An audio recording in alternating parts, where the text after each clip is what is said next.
Welcome to BigTent USA. Thank you so much for joining us. My name is Gail Shields Miller, and I am an advisor at BigTent. I am delighted to host this evening's discussion with journalists and authors Kathryn Joyce and Jeff Sharlet. At BigTent USA, we put democracy above partisanship. We are a national women-led voter coalition dedicated to protecting democracy, women's reproductive rights, and our children and our grandchildren's future through education and civic engagement. So let's begin. I am delighted to host this evening's discussion with Kathryn Joyce and Jeff Sharlet, Unmasking the Christian Nationalist Movement. Kathryn Joyce is an investigative editor at In These Times and author of The Child Catchers, Rescue, Trafficking, and the New Gospel of Adoption, and the book Quiverful, Inside the Christian Patriarchy Movement. Formerly a reporter with Type Investigations and Salon, she is a contributing editor at The New Republic and a contributing writer at Highline. Her work has also appeared in Vanity Fair, The Marshall Project, The New York Times Magazine, Pacific Standard, and many others. Jeff Sharlet's most recent book is The Undertow: Scenes from a Slow Civil War. He also wrote The Family, The Secret Fundamentalism at the Heart of American Power, which became a 5-part Netflix documentary with the same name. It is a must watch. Just finished it last night. Presently, Jeff is the Frederick Sessions Beebe 35 Professor in the Art of Writing at Dartmouth College. And with that, Kathryn and Jeff, the call is yours.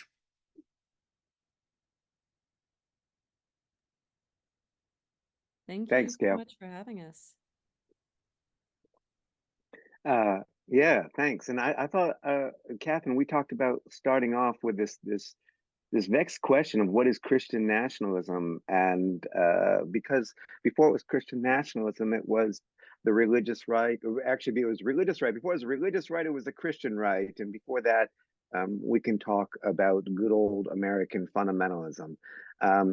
But the term keeps mutating, just as the movement keeps on mutating, and a movement that doesn't necessarily believe in evolution does evolve. And I wonder, almost not just thinking in terms of definition, what do you think we should be talking about when we talk about Christian nationalism now?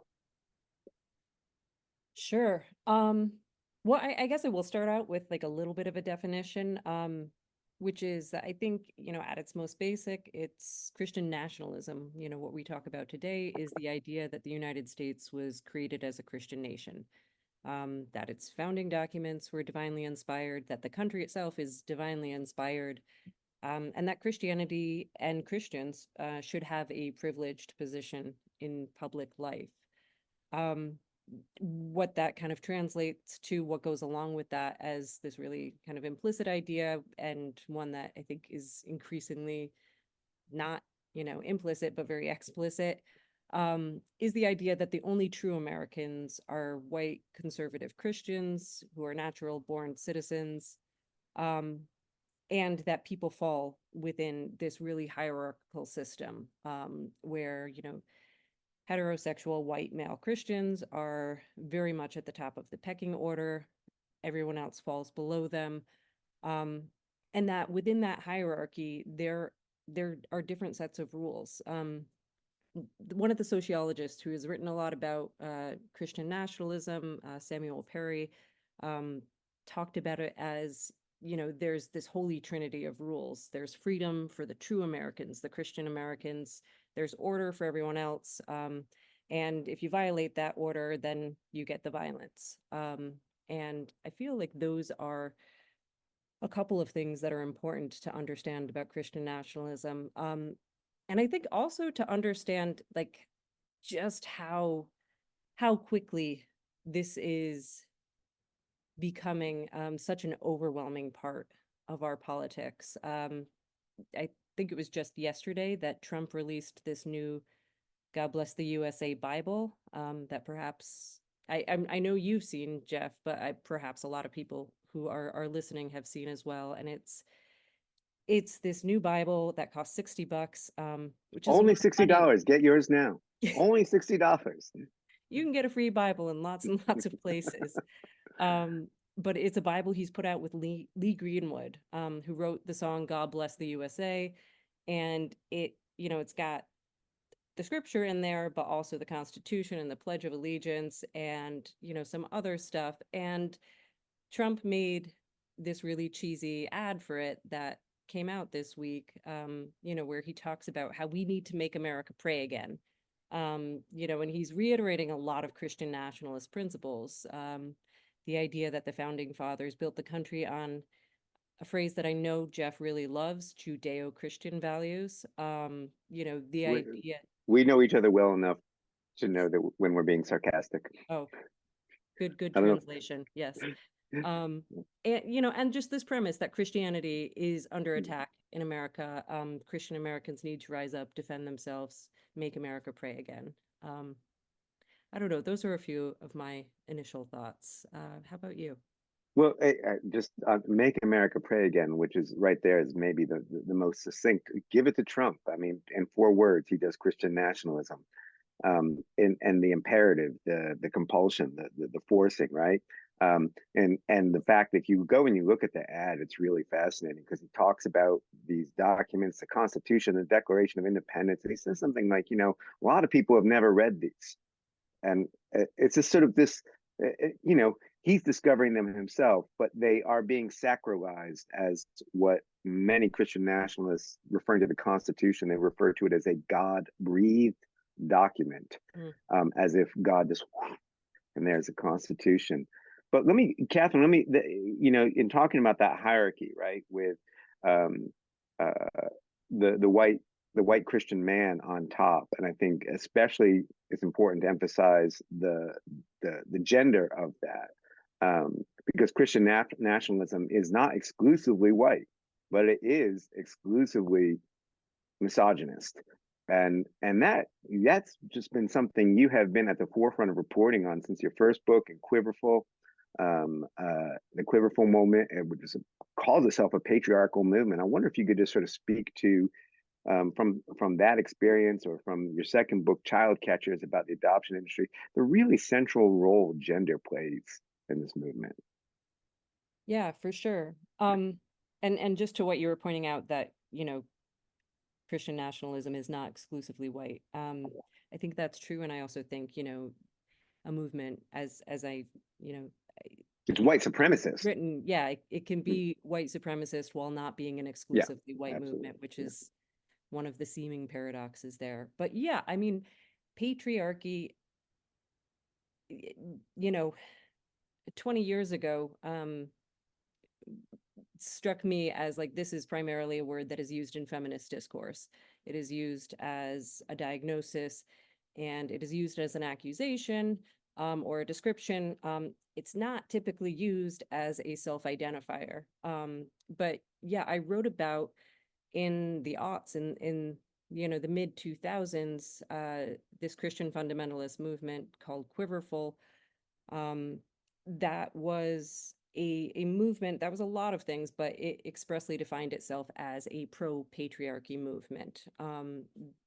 This was a group of fundamentalist Christians, which I don't mean as a pejorative, just kind of to distinguish them from much more mainstream evangelicals, who believed in trying to win the culture wars demographically by having lots more children than the opposition. So these would be families that would have, 8, 10, 12 children. They would homeschool these children to keep them out of the godless secular schools, and, therefore kind of train them up to be, good culture warriors who would stay within the faith, and would pass on these ideas, of the rightful order of things. And the rightful order of things was, in their own words, very much patriarchy. It was father-led homes, this whole kind of system of obedience and submission. It was a movement wherein kind of trust and submission on the part of the women in this movement was the kind of cardinal virtues that women could express. And it was interesting at the time to see these little glimmers of that in more mainstream settings. Like when the Southern Baptist Convention, a vastly larger faith community, talked about the ideal in their mind of complementary gender roles. That was, a mainstream echo of the ideas within the patriarchy movement. These days, I feel like we are seeing so many of those ideas just be sort of born again in new rhetoric. People now talk about trad wives, and they talk about being like kind of A trad wife, for all you normies out there who haven't caught up to the trend, a traditional wife, and yeah, they're defining tradition according to kind of as a quiverful kind of fantasy of a submissiveness that never could have existed outside of the patriarchal imagination. yeah, yeah. So I feel like we just have seen a lot of these things resurface in new language under new names, in the same way you were talking about Christian nationalism, um, being this, kind of, you know, I'm not gonna new wineskins, something, but like these are older ideas.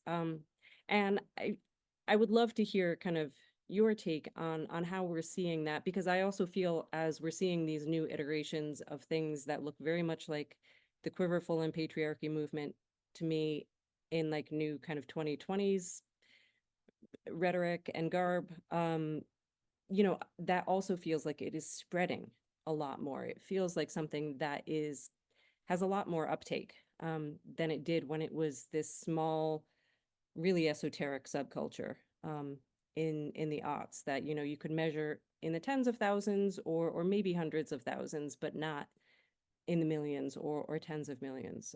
So I mean, what do you think about how we're seeing Christian nationalism today and how we are seeing, you know, both kind of the transformation or updating of it, but also the growth? Yeah, I think and that's actually what you say about in the aughts, hundreds of thousands, and to be clear, of course, the religious right and fundamentalism was even then the vast, claiming sort of formally about 25% of the electorate and informally probably more, right?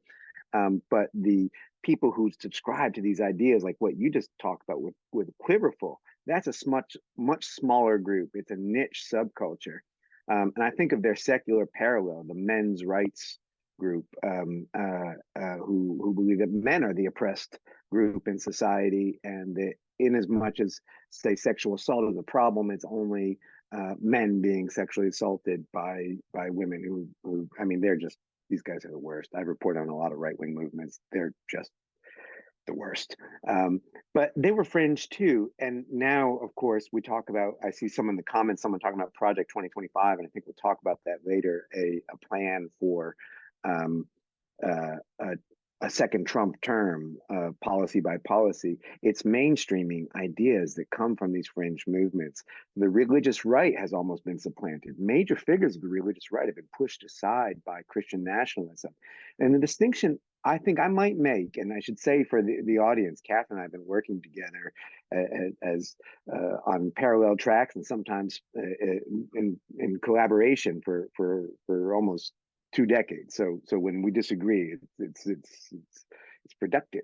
Um, I think when you talk about the sort of the United States, I think what we're seeing right now, I would define Christian nationalism as yes, and with that, but I would say it's almost actually superseding the United States in the sense that the nation is Christendom, and that's where that goes a long way to explaining the fetish, and that is a fetish. It's almost a militant eroticism for figures like Vladimir Putin, who are seen as defenders of Christianity, or Viktor Orban, the looming figure of this small Central European dictator from Hungary in American right consciousness, such that you go to Barnes and Noble anywhere and you can get the writing of Viktor Orban, It's really astonishing. So I think the nationalism, it's even scarier than that. The nationalism that is there, it's drawing on that kind of American nationalism, but it's making it bigger. And that global force of authoritarianism,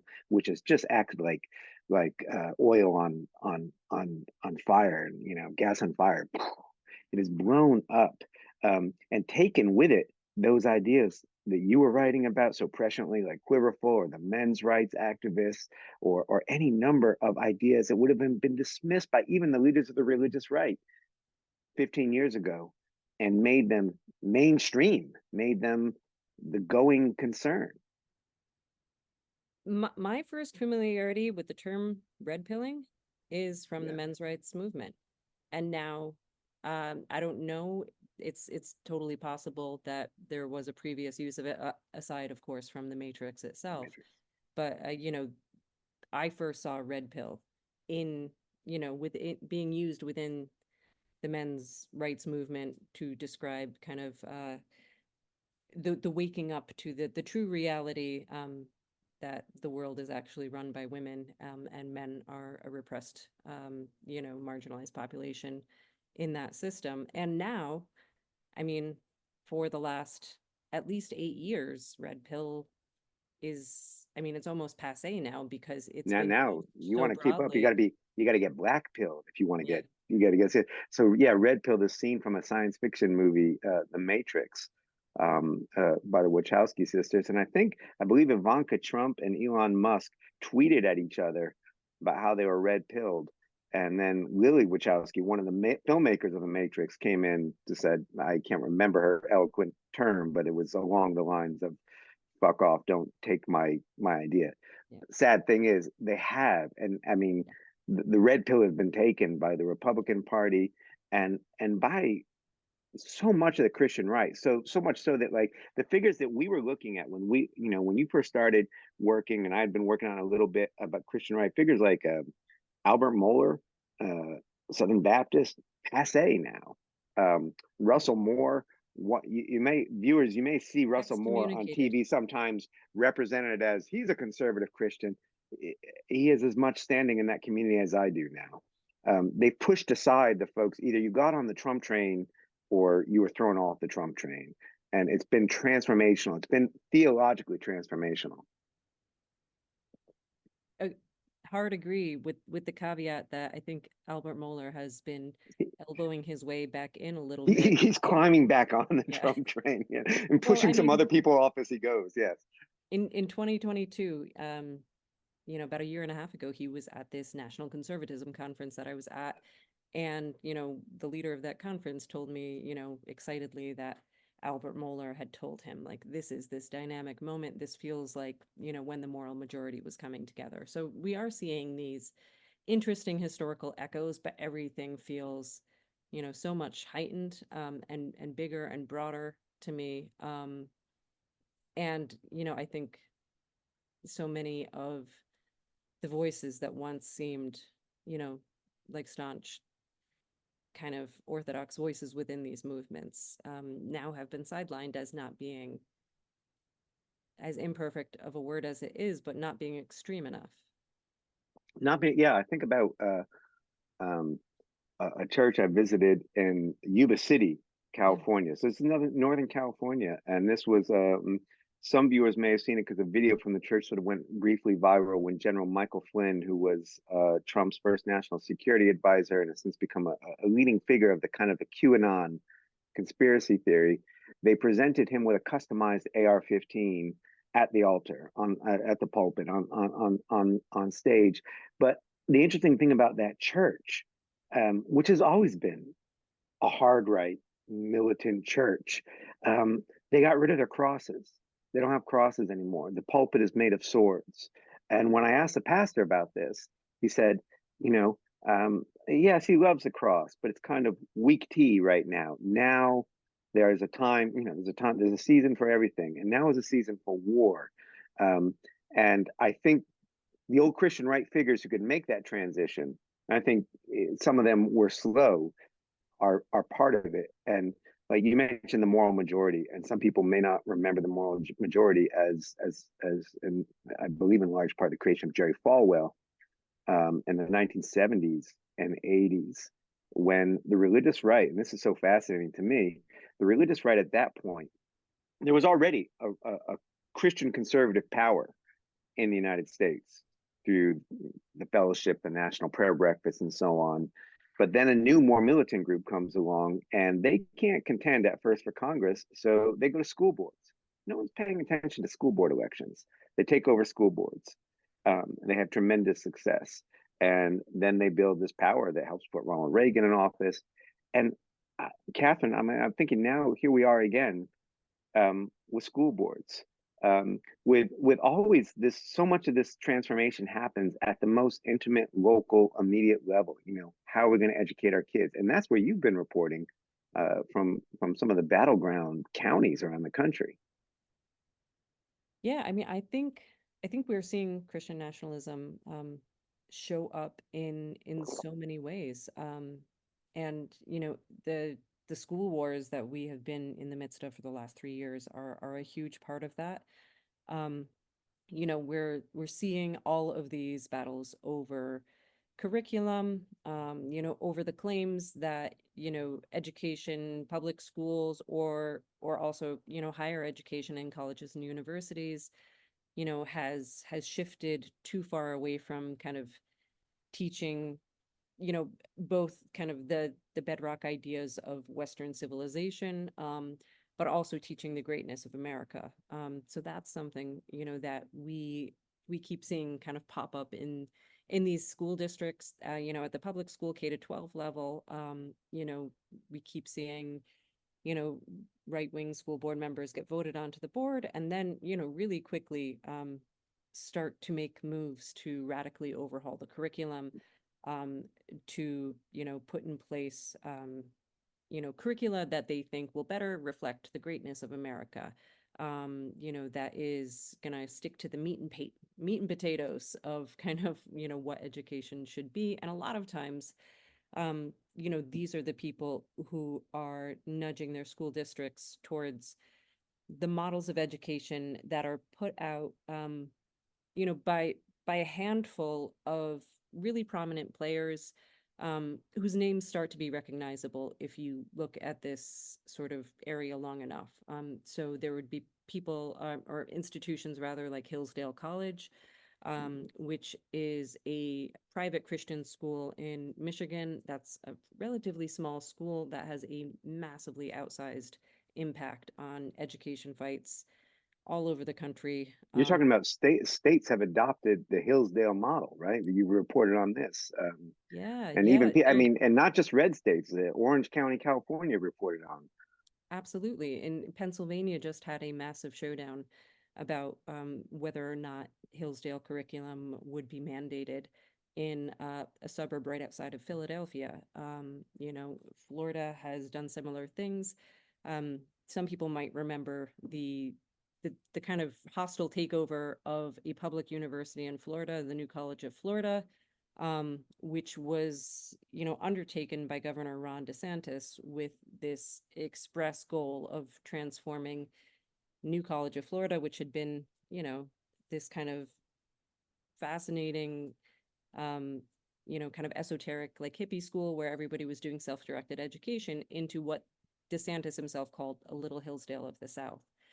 So it's organizations like that. It's organizations like PragerU, this right-wing outlet that puts out, it's got U in its name. Formal it's curriculum for my kid, and as part of New Hampshire's adopted part of the Prager. They start with, they've adopted PragerU's financial virtual programs. But suppose you go to the financial virtual programs and then you click on this next thing, and suddenly you're on a little video explaining how slavery taught enslaved people a lot of valuable lessons that they could use later in life. Yep. I'm sorry to interrupt, but there have been so many great questions. And we also, I said this before our call, but we've actually never gotten so many questions from registrants before. So I would love to sort of start to get into that. and I want to leap ahead of, I do want to talk about sort of the current apparatus of the Christian national movement, because someone wisely pointed out in the chat that while religious affiliation in the United States is going down, it does sound like the Christian national movement is being bolstered and rising. So I want to get back to that, but since we're in the education realm and people have brought up 2025, Project 2025, I'd love to sort of take a look at what Project 2025 says about public education, because it seems to be a really important piece of what the Christian national movement wants to do around public education. You guys have already referenced that. And Trump was speaking at, I don't remember which rally last weekend, and he said out loud, I want the Department of Education to be a desk and a chair, and that's it. So can you guys just sort of talk about what are the plans of this movement in a Trump 2.0 in Project 2025? And then let's get into the apparatus, the money, and all that great stuff. Yeah, Yeah. Okay. sure. I can dive in a little bit, and I'm not the utmost authority on Project 2025. If any viewers are not familiar with what that is, it's this agenda that's put out by a coalition of right-wing organizations, I think around 200 of them, but under the umbrella kind of authority of the Heritage Foundation. 400, did you say now? Oh, you're muted, Jeff. Sorry. You're muted, Jeff.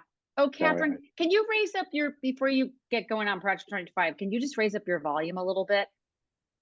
Sure. On your computer? I'll try to speak a little bit louder. I'm Okay. a little I soft-spoken. misspoke about 400. It's 400 contributors, including a number of former and aspirationally future Trump officials, via the Heritage Foundation, a big think tank, and drawing on, I think is it up to about 200 organizations. And I would add, the interesting thing about those 200 organizations, a lot of them are people 10 years ago would not have even talked to each other. They were at each other's throats. Yeah, for sure. Okay. Yeah, you're louder now, Kathryn. Thank you. Okay, good. I mean, and it's just huge. It is like almost 900 pages long. It's this kind of encyclopedic plan for what they're going to do if Trump wins again. And the entire thing is, pretty alarming. I want to plug that, there's been a lot of great coverage of it. Media Matters has put together a pretty handy overview of what is in this massive document. But yeah, the plans for education are pretty sweeping. There is this call for eliminating the Department of Education, something that used to be not really a mainstream Republican talking point. Now we are just increasingly hearing this from right-wing politician after right-wing politician.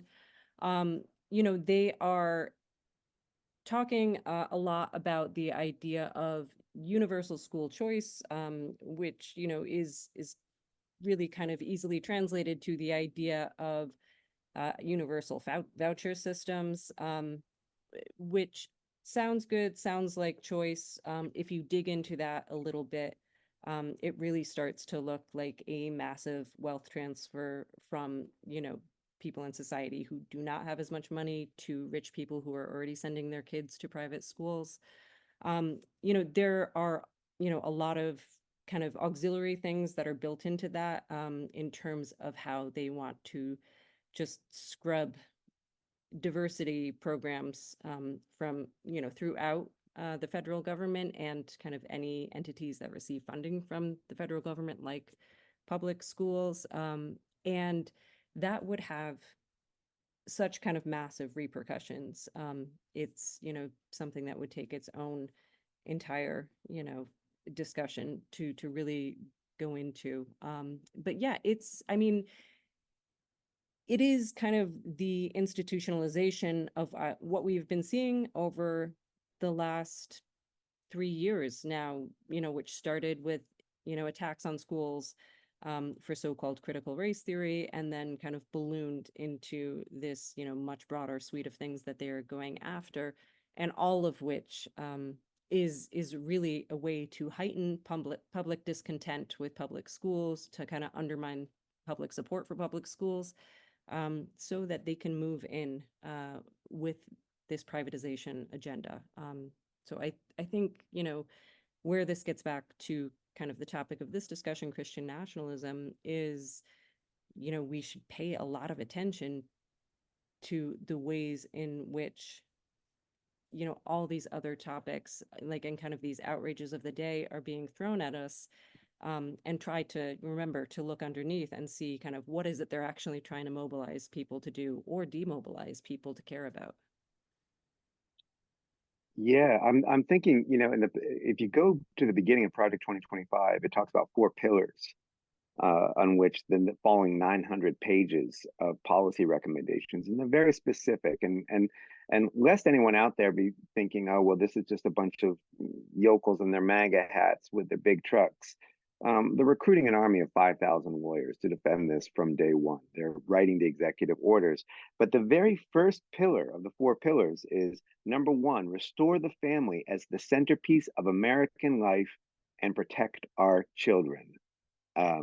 And so right away, it's starting from a theological place. That's I have a family. I like my kids protected, but it means something different. And I think,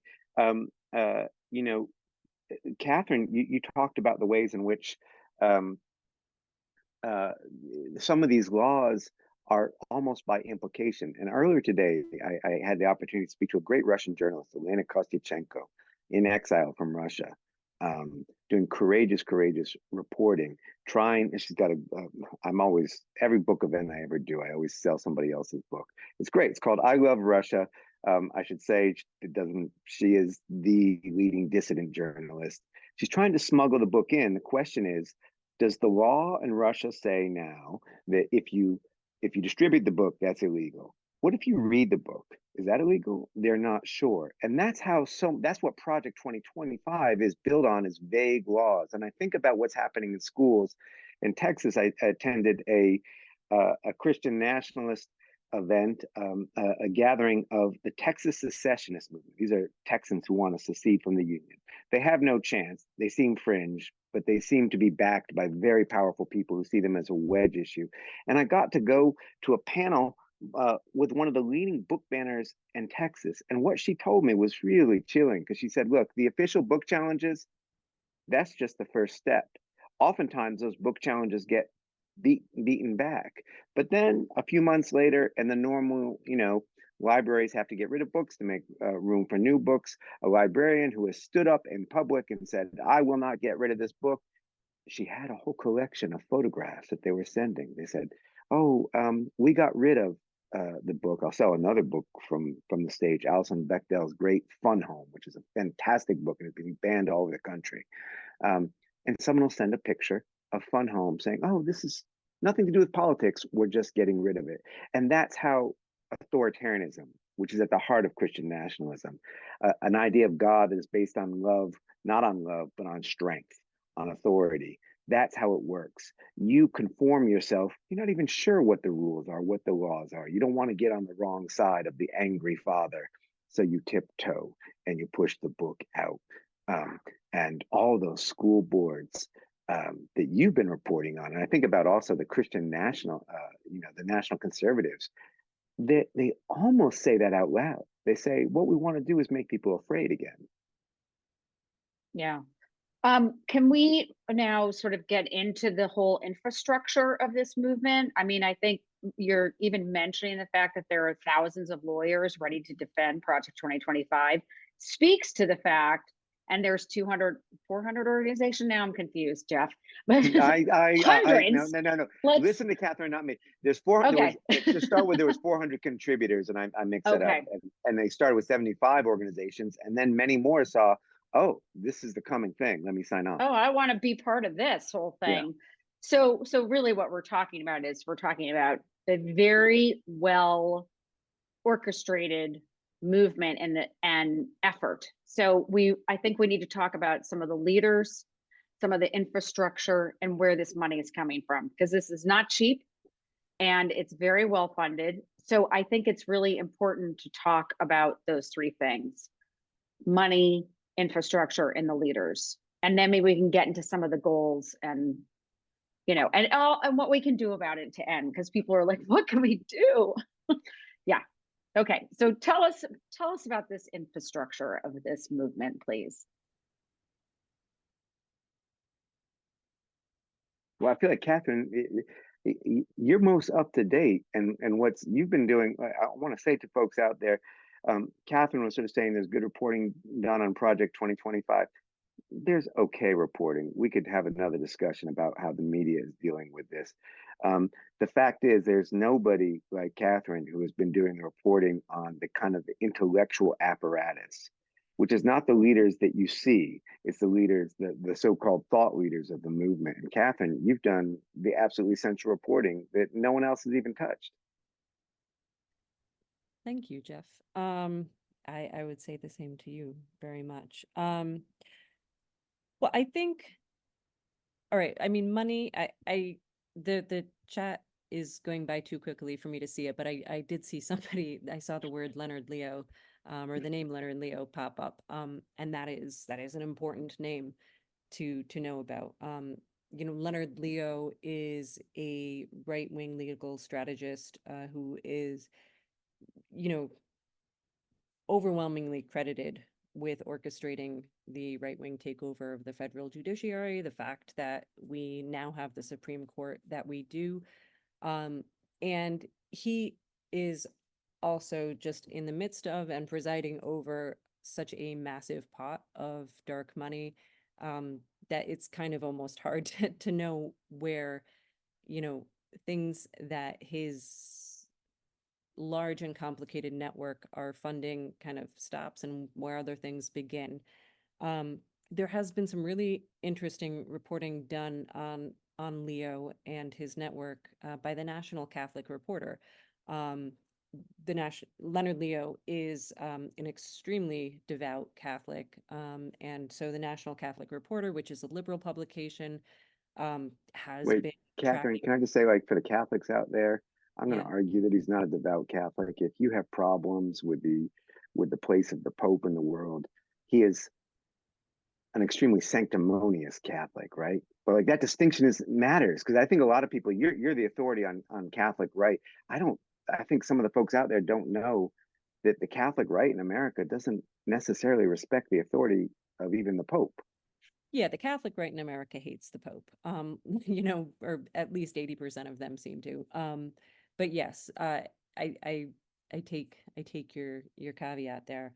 But yeah, I think that is, a lot of the money that is behind a lot of this stuff, is, moving around. It is moving through kind of these dark money channels. And people are tracking that to some extent. You can see where some of that shows up.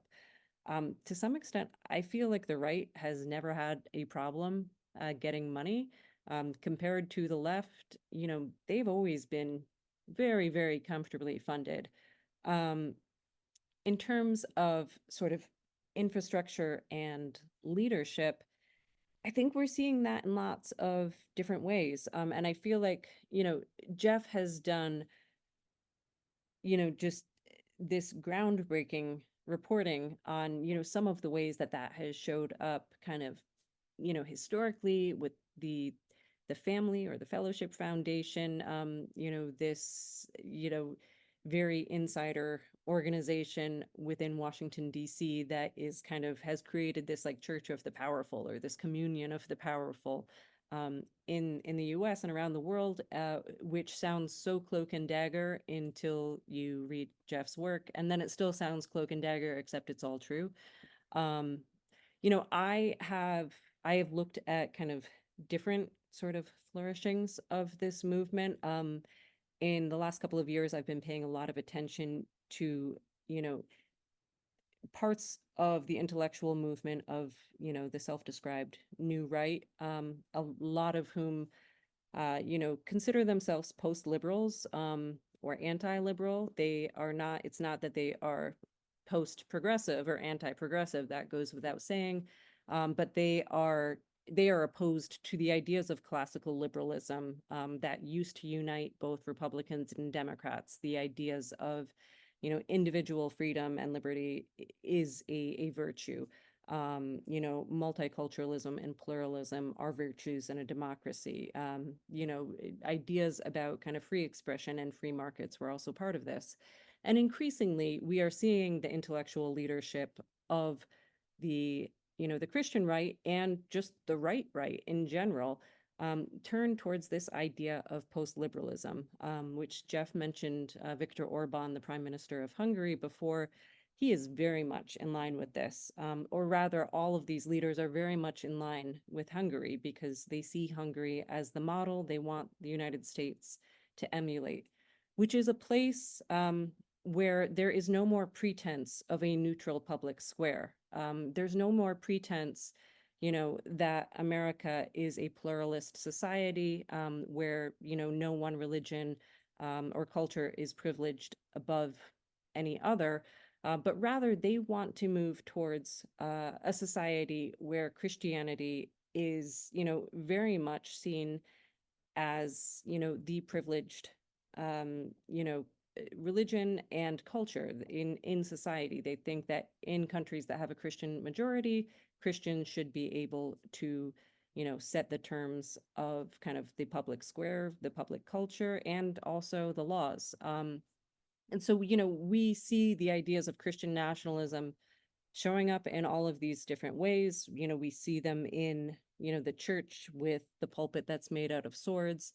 We see them in the people who were showing up at January 6th and having, these prayers in the Senate chamber, thanking God, that, they were going to take the country back for the people it rightfully belonged to. But we also see it in these really intellectual circles where people are putting it, in these really academic terms and these really respectable terms. And these are not the people who come across as extremists. These are people who have, really secure professor positions at, the University of Notre Dame or at Harvard or at lots of other schools around the country, or who are writing for the most prestigious, and not necessarily kind of foaming at the mouth right-wing publications. So I guess that's one thing that I would say about Christian nationalism, again, is like to remember that it's ecumenical in all kinds of ways. It's not just kind of one faith tradition that's being expressed. It's not even really just Christianity that's being expressed anymore. But it's not just one kind of flavor of conservatism. It's all of these different things.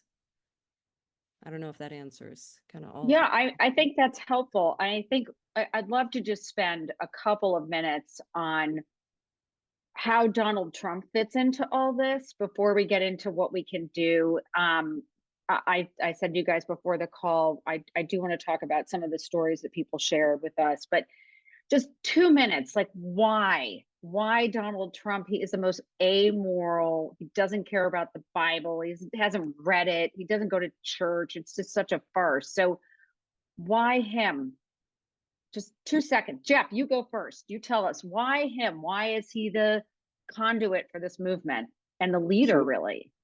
So when Donald Trump comes down that golden escalator in Trump Tower in 2015 to talk about how Mexico, and I'm quoting him, is not sending their best, I looked at him coming down and I said, oh, here is this thing that whatever we want to call them, fundamentalist Christian right, religious right, Christian nationalists in the United States have been supporting and exporting overseas for decades, which is the strong man, the authority. I think of one Christian nationalist leader.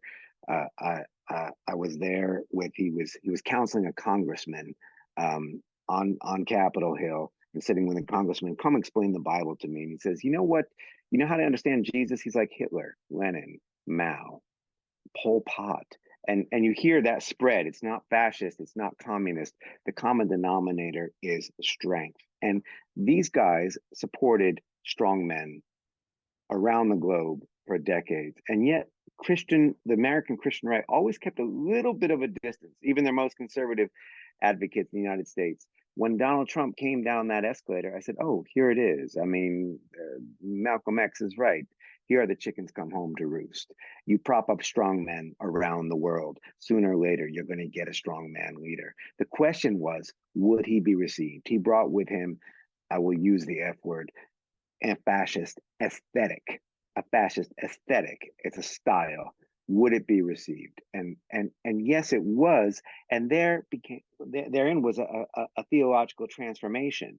And we saw, this is what we were talking about earlier, the Christian right followed. Do we understand Jesus as the lion or the lamb? We'll throw out the lamb and let's just talk about the lion, which Trump, remember, in 2016, used as a campaign slogan, a picture of a lion, a predator, not a nice lion from the Chronicles of Narnia or something, but a predator. So I think that a lot of us liberal folks, secular folks, liberal Christians, and so on say Trump isn't Christian, not the kind of Christianity we want to see, not the beloved community.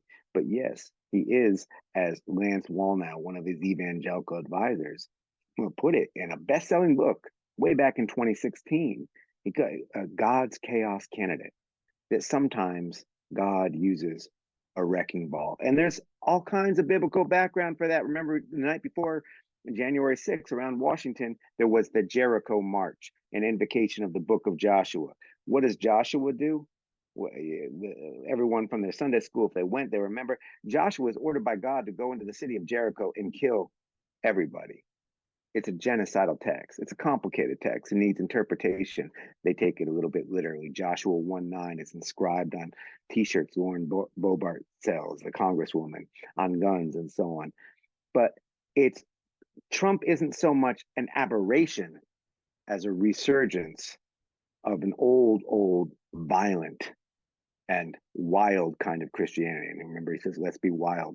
I think of the best-selling fundamentalist men's movement Christian right book of the early 2000s, sold a lot of books, Wild at Heart. That's Donald Trump.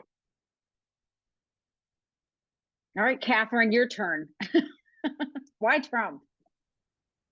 I mean, I trust Jeff on this subject more than any other journalist. I'm honestly, I think that everything he is saying is so spot on. I mean, I think the only things I'd add to that, you know, are the ways in which, you know, as this whole kind of movement has gone on, and as people have diagnosed it increasingly as Christian nationalism, you know, there has been just, you know, this shift among, you know, a lot of the right to just claim the term, and to say like, yeah, all right, great, you're going to call us Christian nationalists. Fine, we are Christian nationalists.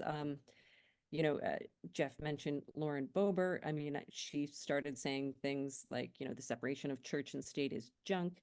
You know, her, I don't know, frenemy Marjorie Taylor Greene sells campaign merchandise that says proud Christian nationalist.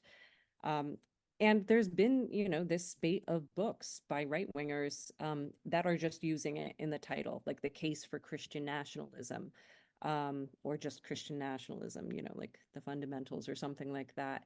But all of these people have decided, you know, that we're going to take this back and make this a rallying cry for our movement. And so you're seeing this embrace of the idea of Christian nationalism, and then I feel like you're seeing it go a step further than that. Michael Flynn, you know, the disgraced former Trump national security advisor, who then became this sort of strange martyr figure within the world of QAnon, you know, has said when he has gone on these, you know, political evangelistic speaking tours around the country, you know, has said, you know, if America is to be one nation under God, it has to have only one religion. So I feel like as this has become more, you know, widely recognized, more widely kind of discussed, there has been first this move towards just owning it, and then kind of going a step further. You know, the envelope, it feels like, keeps getting pushed further, like there keeps being no bottom. You know, we are seeing that, a lot of that, honestly, like on social media, as the right is sort of attacking each other over the last couple of days, over the use of a Christian nationalist term that is being used in a way that kind of is, explicitly tapping into, some complicated anti-Semitic tropes as well. And so I just feel like it just keeps going further. Do you guys have any, there were a few of our registrants who shared some personal stories about family members who have sort of been, who are entrenched in this movement and go to these churches. And so do you have any sort of personal advice? I mean, you've been to some of these services, and is there anything family members can do? Oh, sorry, things are going in and out at my house. Are there anything that family members can do to talk to their relatives? Like any advice for them, I think would be great. I think about there's sort of a long history of folks. There's a long history of in the South of Christians, sometimes conservative Christians, white conservative Christians speaking to their family members who conflate racism and Christianity, and do so by coming to them precisely as that, as a family member, with look, our love is our foundation here. Kathryn and I have both spoken at times with a guy, to my mind, a hero, a man named Warren Throckmorton. Follow him on social media if you haven't. He teaches at a very conservative Christian college. What is it called? City Grove College? No, something like that. And he was, and he's a fundamentalist Christian, self-described fundamentalist Christian. But when he saw, I started working with him in way back in the country of Uganda, East African nation of Uganda, US-backed initiative to make homosexuality a death penalty crime. And Warren's a fundamentalist Christian, but he knew that was wrong. And so he put his shoulder into it. And he went to churches around the country in a way that I couldn't as an outsider. And he spoke to them. He said, is this what we mean by our Christian witness? It's a slow conversation. It's a long conversation. It's not resolved over one meeting at the dinner table. It's just like the struggle for democracy. It's a long time. Your cousin, your uncle, your brother, your sister may not come around. But I do think there is hope, and I've seen it happen. And we've also seen it go the other way. We've seen the right gather a lot of converts. We know no one is locked in place. That's one of the first lies of authoritarianism, is rigidity, is inevitability. That someone is lost if they're lost. No, they can always be recovered. I like that. There's the rigidity, the idea that we can't change. I think we have to hold on to that. Can you just can you just say Warren Throckmorton, did you say? Warren Throckmorton. I'm gonna THROCKMORTON, and now I feel better because I owe him an email, but now I'm a little late on the email, but everybody go and read Warren Throckmorton. He is a hero for taking on these things and coming from a place, Kathryn and I, we're not speaking as evangelicals who are brokenhearted. We are outside that movement. But there are folks within it that we can support. Yeah. Okay. Yeah. Oh, we have it now, wthrockmorton.com. So please take a look at that. And Kathryn, can you, we only have a few minutes left. Can you give us a few words of advice? I know what I will tell people to do at BigTent to fight back against this and to make sure our country does not get co-opted by religious conservatism. For sure. I just want to add quickly to what Jeff was saying, because this is not just something that is happening among and within evangelicals and evangelicalism.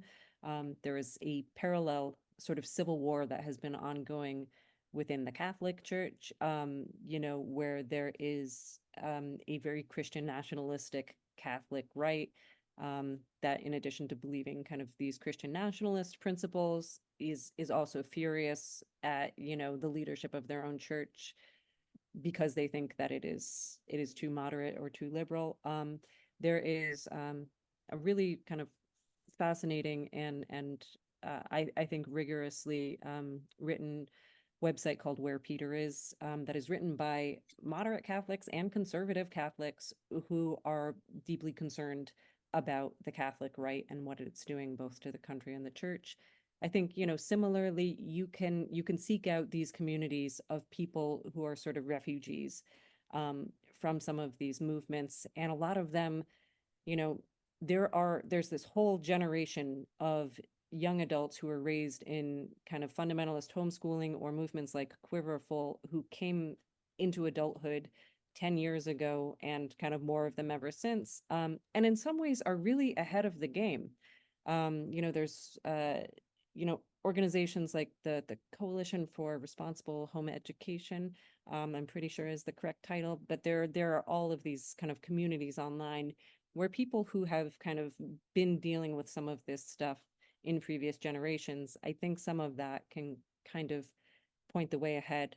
But beyond that, I would also just keep in mind, that a lot of the outrage that is being kind of constantly drummed up in our society, it has an ulterior motive. And, a lot of those underlying motives are the things that you can find in Project 2025, but they are getting there, through kind of these devious means of like tearing society apart over supposed critical race theory, or, really wild misrepresentations of, what diversity actually means.